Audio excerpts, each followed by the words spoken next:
I've made a conclusion that we were conned. I really need like some time, like 30 minutes, to explain this well for you. So you will schedule for another interview. I will explain to you from the time the handshake started, to the BBI, to why the BBI failed, to why the judges decided to fail to bring down BBI. The other day you posted ukasema the president almeharibu hesabu yako. Nini, what was the hesabu? Sasa ningekuwa waziri wa education bana. Now I would have been a cabinet secretary for education. Okay. Right now we as a country we have a new deputy president anaitwa Riggy. The other day on the swearing in, there was a video which went viral. According to you as a degree holders, yes. What's your take on that? Riggy anakaa tu chief bwana. Anakaa chief wa ushago huko.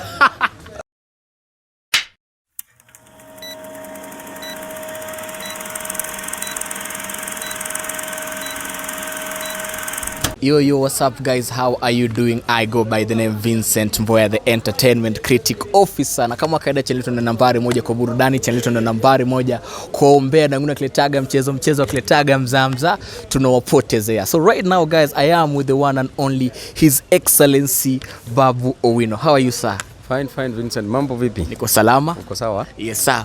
So far so good. How is the induction? So far so good, just the way you've said it. So far so good. Okay. Kila kitu iko sawa. Everything is perfect. Okay. Yes. And how is Babu Owino? Babu Owino is peaceful. Yeah.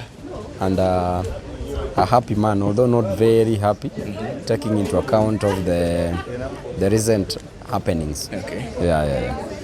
Right now there is a saying that there is a conversation inaendelea about the majority. Who are the majority in parliament? According to you, what's your take on that, Babu?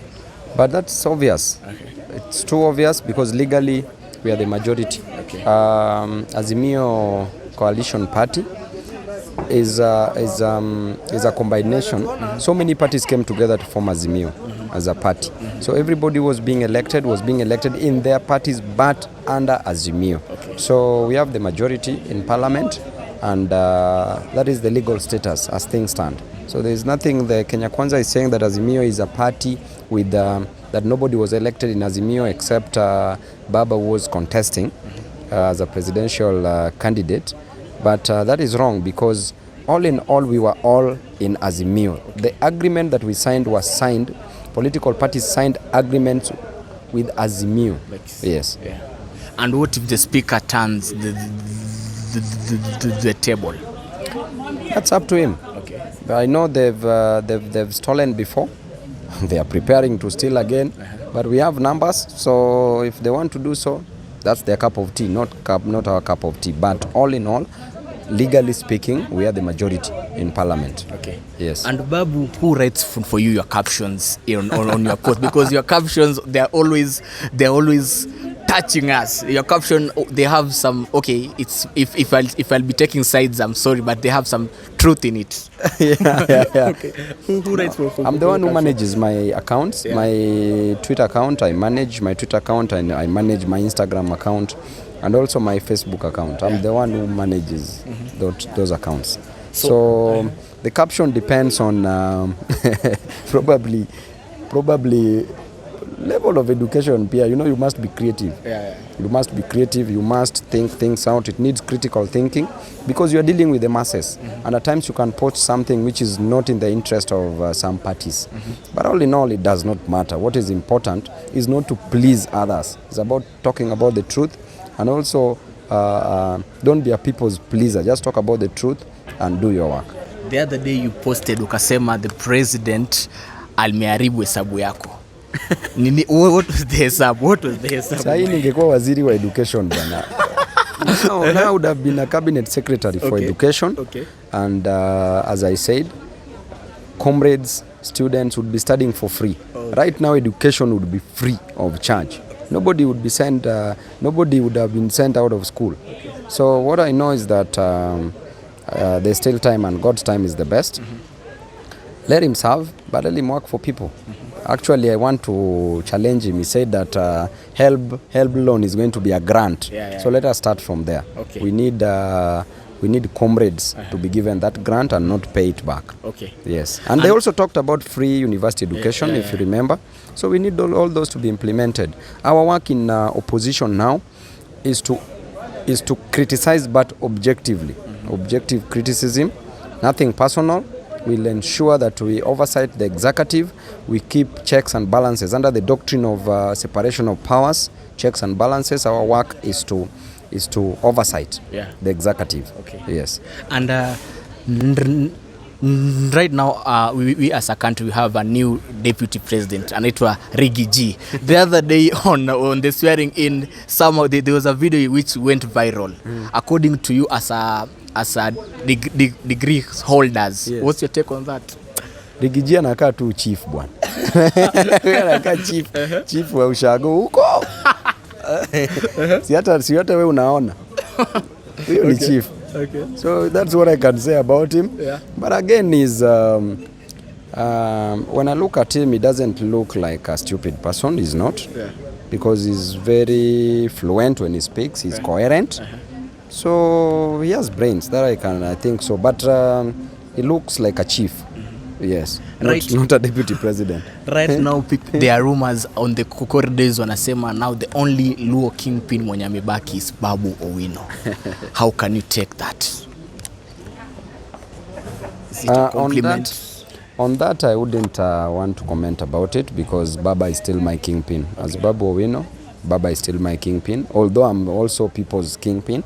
So there's no problem with that. If that's what they think about me, I'm really appreciating and very thankful about that. But as we speak, Baba is still my leader and is still our leader in Kenya. Okay. Yes. Mheshimiwa, let me take you back a bit. You had made a post and you've made several posts talking about the long con. Can you try explain the long con and according to you? Yeah. For me, this was a long con. Okay. It needs a person with a third eye, an intelligent person, to know that it was a con. And I've already concluded, and I know, Uhuru is our chairman in Azimio. But for me to say that it's a long con, it means that I've thought over it, I've thought through it, and I've made a conclusion that we were conned. I really need like some time, like 30 minutes to explain this well for you. So you will schedule for another interview. I will explain to you from the time the handshake started to the BBI, to why the BBI failed, to why the judges decided to fail to bring down BBI. From there to the campaign period, to the elections, to the attacks between the President Uhuru and Deputy President Ruto then, and to the international community intervening, the international media, presidents in Africa, the way they issued their congratulatory messages, and to the Supreme Court ruling, and to Uhuru's visit to go see Baba. All these, I know it was a long con, and I know when you give me time, I'll explain all this into details. Into details. Yes. Last words to your people of Embakasi East. It's Embakasi East Republic. Embakasi East Republic. So it's but Republic, it's like a country. Embakasi is a country by its own. Embakasi is a country within a country. You go there. Yeah, Embakasi is the only constituency with the biggest airport in East and Central Africa, JKI. Wow. There is AP Training College. Okay. There is GSU Training College. There are international companies like Coca-Cola, like Qatar Airways, Emirates, Etihad, Kenya Airways, and then there is also the garrison, Embakasi Garrison, where we have the defense forces there. So all in all, and then we have the supreme leader, Babu Owino. When you look at the infrastructure in Embakasi East Republic, it's wonderful. Yes, look at the economy of Embakasi East Republic. Yes, it's so serious. Yes. So that's a republic. So what I would love to tell my people is just to thank them once again for having elected me as their leader, National Assembly, and promise that I will deliver. I know To me, I know what they feel, and as a leader, I'll ensure that I offer my services to them. I'll ensure that I work inherently and inalienably so that they can achieve their dreams. Na bei ya unga tafadhali. Bei ya unga, bei ya mafuta zimepanda. Ona bwana, yes. Let me tell you. Yes. Tuliambiwa juzi tu unga itakuwa 70 bob. Yes. Saizi they are now giving us fertilizer, reducing the cost of fertilizer. Let me tell you, life is about the isness, not the oughtness. It is about what it is now, not what it ought to be tomorrow. For me to reach tomorrow, I must achieve today. But today, for me to achieve today, we only need basic needs. Yes. The first basic need is food. Therefore, lower the prices of unga. Second basic need is clothing. Therefore, reduce the taxes on clothing. Then watu wa mitumba wareduciwe taxes. Hata bana, this is a country where even bras and boxers and underwears is being taxed, honestly. Yeah. That is not fair, yeah? Yeah?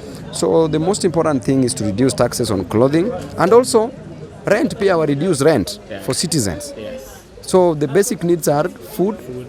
Clothing, shelter, education. And education walisema ni free pia, wapeane free education.